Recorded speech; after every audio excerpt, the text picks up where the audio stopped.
روز دوشنبه جمهوری چک 25مین سالگرد انقلاب مخملی را که با فروریزی آسایشته نظام کمونیستی خاتمه یافته است تجلیل نمود. در ماه نوامبر سال 1989 جمع آمد اعتراضی دانشجویان به انقلاب مخملی ابتدا گذاشت. سال روان مخالفین پرزیدنت این کشور میلوش زمن سالگرد انقلاب را با اعتراض جشن گرفته رهبر جمهوری را با داشتن نظر نیک در مقابل سیاست‌های روسیه متهم کردند. در شهر الماتای قزاقستان یک دختر 16 ساله بر اثر ترکیش در کالج هنرهای زیبا به هلاکت رسید. طبق گزارش‌ها در جریان درس حربی نارنجک دستی منفجر شده است. در نتیجه ترکیش همچنان 8 نفر دیگر جراحت برداشتند و تحقیق این حادثه شروع شده است. در قزاقستان درس‌های نظامی دوران شوروی تا هنوز ادامه دارند.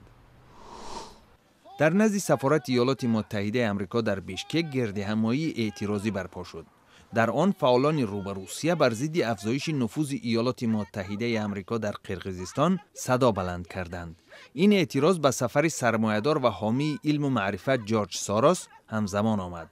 اثنای زیارت از بیشکک، ساروس به دانشگاه آمریکایی آسیای مرکزی که از طرف او نیز سرمایه گذاری شده است تشریف آورده با پرزیدنت قرقیزستان المازبک اتامبایف دیدار و گفتگو داشت. در پایتخت گرجستان جمع آمد اعتراضی مخالفین دایر شد که در آن حکومت را با عدم مقاومت بر روسیه متهم کردند. 15 نوامبر در مرکز تبلیسی تخمیناً 30,000 هوادار مخالفین جمع شده ابراز داشتند که حکومت به اشغال مناطق جدایخواه ابخازستان و اسیتی جنوبی گرجستان از طرف روسیه مخالفت نمی کند. سابق پرزیدنت گرجستان میخائیل سااکاشویلی از شهر کییو اوکراین توسط خط ویدیو به جمع آمدگان مراجعت کرد.